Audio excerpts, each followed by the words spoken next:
来这里吃饭的以色列人多吗？犹太人？阿拉伯人根本上就没有，但是犹太人很多很多。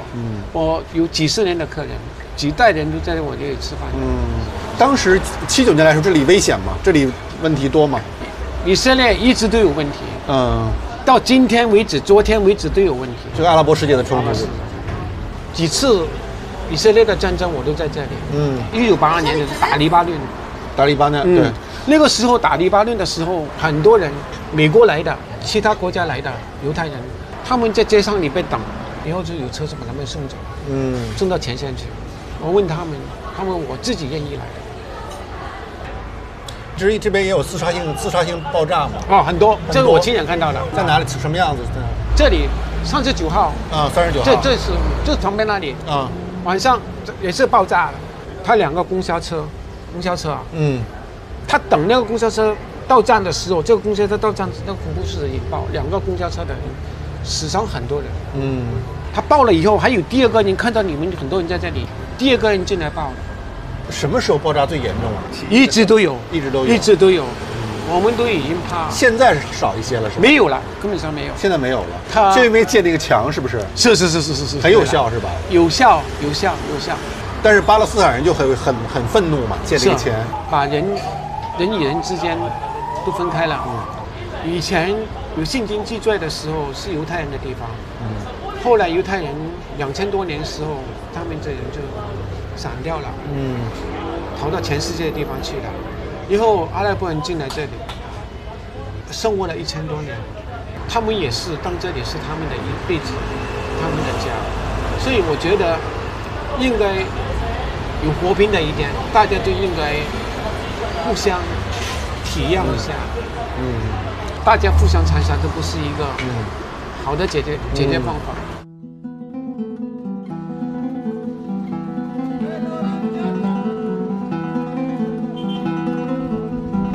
哇，这么高这墙，比那个柏林墙高多了。对啊，高太多了，这得有什么8米、10米高。耶路撒冷是一座有着3000年历史的古城，也是犹太教、基督教、伊斯兰教的发源地。有一个小平台，你望出去，居然可以看到2个宗教的地标性建筑物，一个呢是西墙，一个呢是金顶。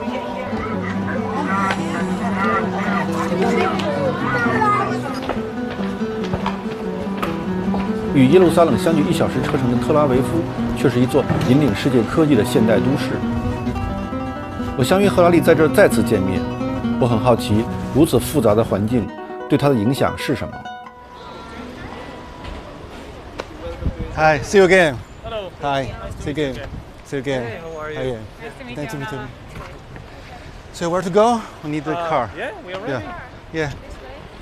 Yeah. Please. You know, I just traveled from Jerusalem, the old city. You see the different culture, different religion, and I mean very mixed culture, and lots of burden from history. Is there a kind of Israeli mentality? Could you describe it? As a tourist, maybe you go there. Oh, it's very interesting. Or you see all the old places. All this is where Jesus was, and so forth. But you live there. The amount of hatred in that place. It's like a nuclear reactor of hatred. You know, religion can be a wonderful thing, but when you live in Jerusalem, you realize that it can be a terrible thing. Yeah. How much hatred and anger. Ideally, a temple or a religious place is a place where you go in order to experience peace and harmony. If you go to a temple and you experience hatred and anger, then this is a dysfunctional temple. It's not working, you know. It's like going to a hospital and getting back even more sick. So Jerusalem for me is a dysfunctional temple.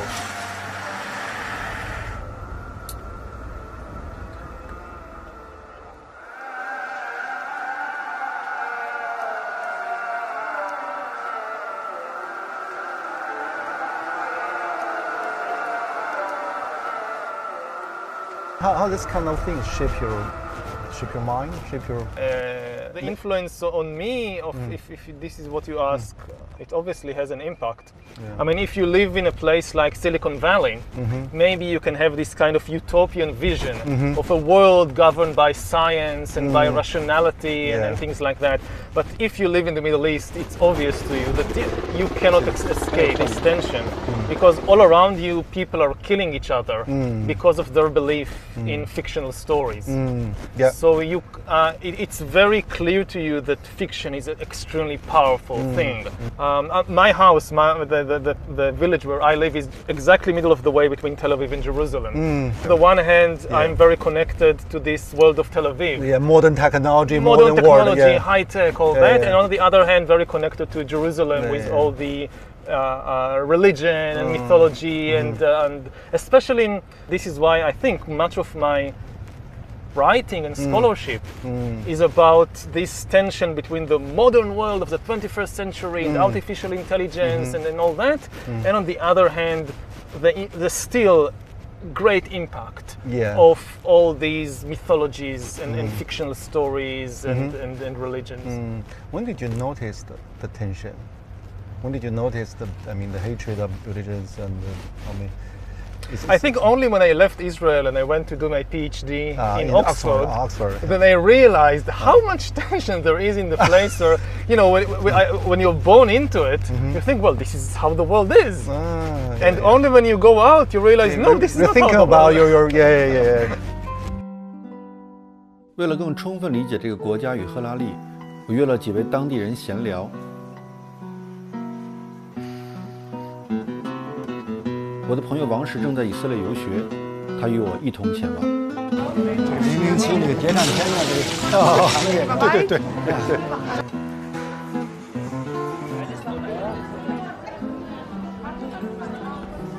第一位是阿拉伯律师。Nice to meet you.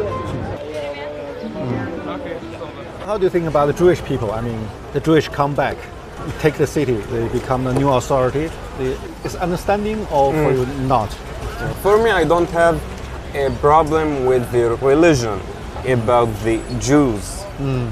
And they was living here before the occupation, and we have places that they are neighbors of the Arabs, and they don't have any problem with the Palestinian here before the occupation. When they kick them out from Europe and receive them, and later they are get of this country. But after, it's became the problem. When I talk with the Israelis, most of the people, they have this stereotype. We really feel that. When they talking with me, are you real Arab? Yeah, I am Arab. Are you born here? Yes, I am born here. You know, here, the thing that it's helped me to live here in Jerusalem, it's how I look. According to the stereotype of the Israelis, I'm not look like the local people. The local people have to be dark skinned, not handsome person, and also my accent is good in Hebrew. You speak Hebrew? Yeah, of course, because I'm a lawyer. And in a good accent. So what's your nationality? Nationality, I don't have any nationality of any country. It's just residency. If I pass something, if I travel more than 3 or 7 years out of Israel, so they can get the ID, my ID. It's mean they can kick me out anytime. Like that we live. Do you have any solution? I mean, actually, I don't see any solution. I am born here and I love this country. I will not pass to anywhere.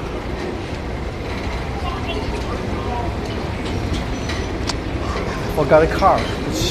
Oh, it's okay. It's okay. It's okay. When did you arrive? Sorry? When did you come to Israel? 2 days ago. Oh, 2 days ago. So you've been around. Yeah, spent 1 day in Jerusalem and here. Yeah, come here. Yeah. You're much more relaxed than in China. Me. Yeah. Yeah, because in China you run around from here to there, and here Too it's many like, things. Yeah. Oh, what nice view. You want some water? Yes, Some water would or- be nice.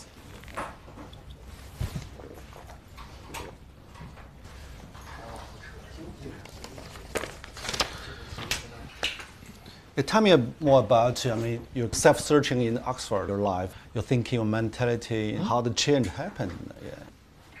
How the change happened. Yeah. Well, I went to Oxford to do my PhD on military history. I was always very interested in the big questions of life. Yeah.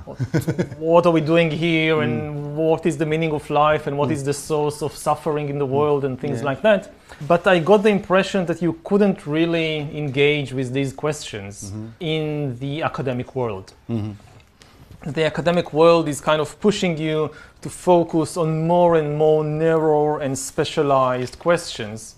On a parallel track, I'm personally very engaged and interested in these big philosophical questions. Big tension for you. Yeah, when I got my tenure at the university, I felt that, okay, now I'm kind of secure. Now they can't do anything to me. I'm some terrible crime, like you murder the dean or something, they can't touch you. Yeah. So I try and reconnect the two tracks with these big questions about humanity and about life. I guess it was luck had something to do with it, but it was very successful. In the 20th century, there are some historians also ask big questions like Arnold Toynbee, H.G. Wells. How this kind of tradition shape you? Influenced me. Yeah. The biggest influence on me, I think, was from Jared Diamond. Jared Diamond. He was a specialist in birds. Yeah. Yeah. He was the one who came and kind of showed the historians, look, you can do these things to, like, looking at humans from a bird's eye view. From bird to bird view. Yeah. So you're comparing Jared Diamond. What's your advantage and disadvantage of your books? Their strength compared with me is that I don't really have any background in biology. But if you just know biology, if you just understand evolution and you know everything there is to know about humans, you can now explain human history. I don't think that this can work because human history also has a very important ingredient of culture, of ideas, of stories, of fictions. And this is kind of my speciality, the exploration and understanding of fictions and mythologies and stories and their immense impact on human history. And if you don't give enough importance to the stories, to the fictions, you will never understand something like the Second World War, or like the French Revolution, or like the rise of Christianity. There was no biological or geographical explanation. So what do you think the major flaw of your theory? Have you ever think about it? Of my theory? Yeah, your perspective. You try to explain the whole world, the history, but what's the major flaw in the process? Well, if I knew the major flaw, I would have corrected it. But there are definitely flaws. Do you have any kind of worry? Maybe I speak so much about the change, the process, but actually I don't understand very well. Do you have any kind of concern? There are many areas. Because your tongue in the books is so confident. So, yes. Yeah. There are many areas that I talk about and I have no first-hand experience. I just rely on what the experts in the field say and I believe them. And I have no ability to kind of verify for myself that what I'm saying is true. I just believe them. So it's only second-hand knowledge. I read articles and books about artificial intelligence and what are the principles behind the program, behind the machine learning. So I trust that they are right. I hope that they are not kind of, making this colossal mistake and leading the entire world after them. 赫拉利对多领域的探索、对二手知识的运用与宏大叙事的热情，让我想起另一位以色列朋友。他即将成为一位拉比，是位教授塔木德的老师。这部古老的典籍覆盖了犹太教的律法、习俗、祭祀、礼仪等。You gonna join me? Yes. Okay, come, welcome.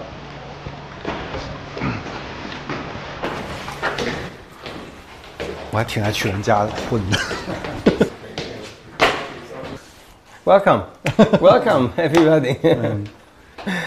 Maybe say something about yourself. You're from Dutch?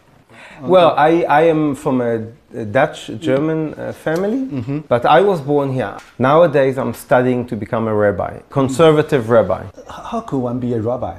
You have to study and you have to pass exams. You compare with the priest for the Christian, similar things or not similar? I mean, the role they played in the social society. I think you are the spiritual leader of the people, and it's a very important job because you're working with people. For us, for outsider, the Jewish education seems very interesting combination. On the one side, it's a quite religious. You stick some everlasting truths. On the other side, the Jewish people seems very open to new technology, new knowledge. So how to explain the combination of this kind of paradox? You know, if you read the Talmud, you can see in the Talmud that they already were very much open-minded. They had already broad knowledge. They didn't say, oh, we only have to confine ourselves to one knowledge, which is the Jewish. We have to understand everything because life is about everything. Talmud is a lot about discussions, open discussions. We bring different ideas and, oh, you heard a story that came from another country. How do we relate to that story? Is it relevant to us? I think that in the Jewish philosophy, and you have to listen to everything, understand other cultures, other people. 2,000 years ago, we were fighting amongst ourselves. And because we were fighting, you know, there were splits in the people, the temple was destroyed. So, you know, I think that the big issue of today is how do we build bridges? You know, how do we educate the next generation so we build bridges to people who are different than us? And how the Jewish people deal with the trauma? I mean, teach the kids to know the trauma, to know their past. We realized that the stories are very, very important. Everybody started talking about it and understanding that it is important to discuss it. Do you think that Israel today still facing kind of existential crisis?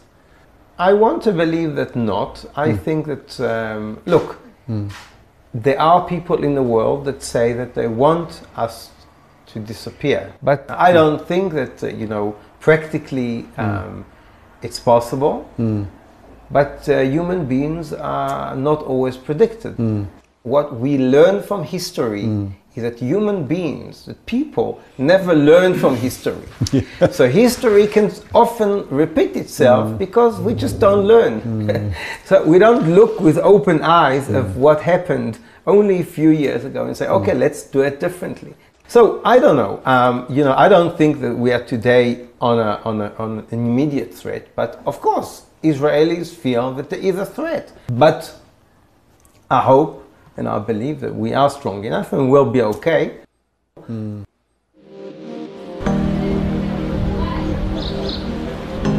在以色列，宗教深入人们的生活，不同教派主张各异。 The fulfillment of my people's prayers for 2,000 years, 3 times a day. The Jewish. 海雅是一位有着3个孩子的正统教犹太人。 Do you still feel lots of dangers in everyday life? You know, there was a time when there were a lot of car rammings going on in Jerusalem where terrorists would ram their cars into children. That was a scary time. I was, you know, my kids would go to school in the morning and I would literally cry with fear. That's not been happening in the past couple of years, so it's a quieter time right now. So I don't feel fear. I let my kids roam around freely. From your point of view, how to, settle the huge conflict between Israel and Palestine is possible? I mean, during so long time. Right. I think with the consciousness that we have today, it's not so possible. We need to be doing that work on ourselves personally and inside of ourselves. You know, I'm a therapist. I do couples workshops, you know, where it's about working on communication. So I think we need to be communicating more with our enemies and working through it via communication. If the city is a patient, Yeah. how to describe the psychological problem or maybe mental disorder for the city?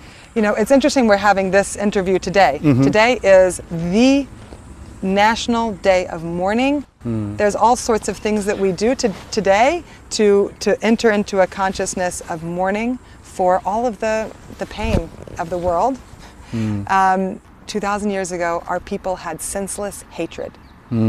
We hated for no good reason.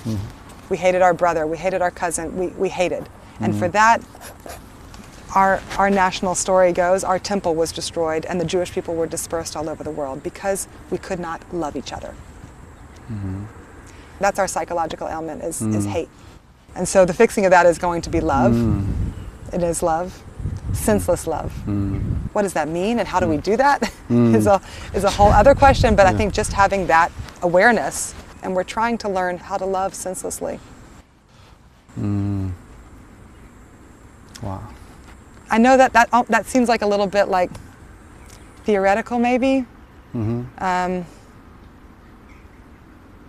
I think it's true. I think that's where we have to start. So in your book, you also mention about the global meaning crisis. Actually, people don't know who they are and they lost identity. So how to cope with it, from your point of view? How to deal with the phenomenon? We can't come back. We can't go back. We can't go back. This should be very clear. Yeah, the road must create back. new. Yeah, what's new? What's the new meaning? I think that always the key is to get to know ourselves better. When people ask what is the meaning of life, they usually expect to be told some story about the universe, which gives them some role to play.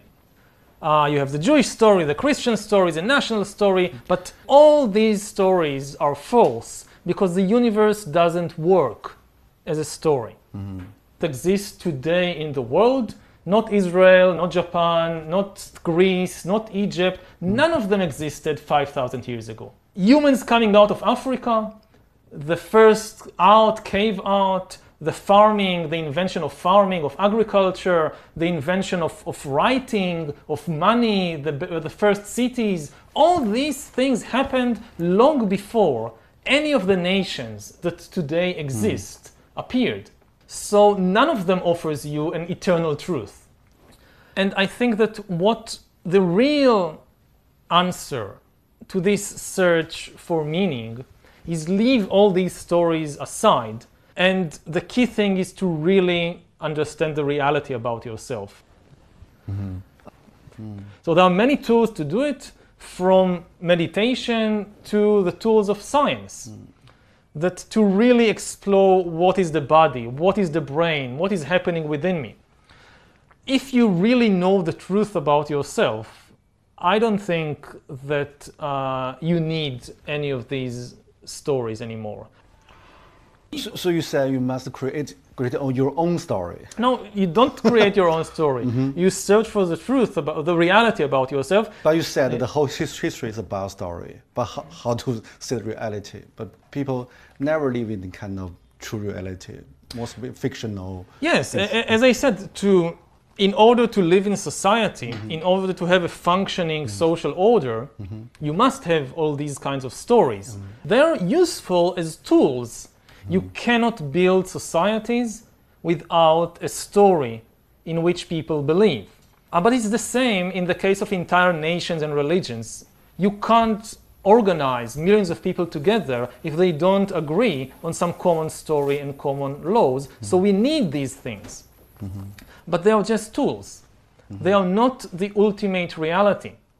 If you mistake these imaginary stories for the ultimate reality, then you will never know the truth about yourself, and you will start usually sacrificing people for the sake of imaginary story, like what is happening in the Middle East all the times.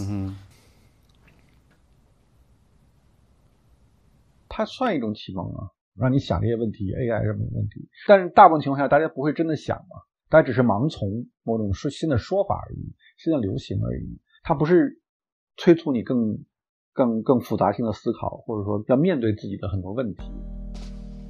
它更像是一种抚慰剂的方式。启蒙还是要很多自我发现的觉醒。你看那个乌鸦在上面，下面卧虎藏龙，哇，好漂亮啊！你从建筑形上显然它是有点博采众长，就有点和像他要把其他的宗教大同是吧？全大同在这里。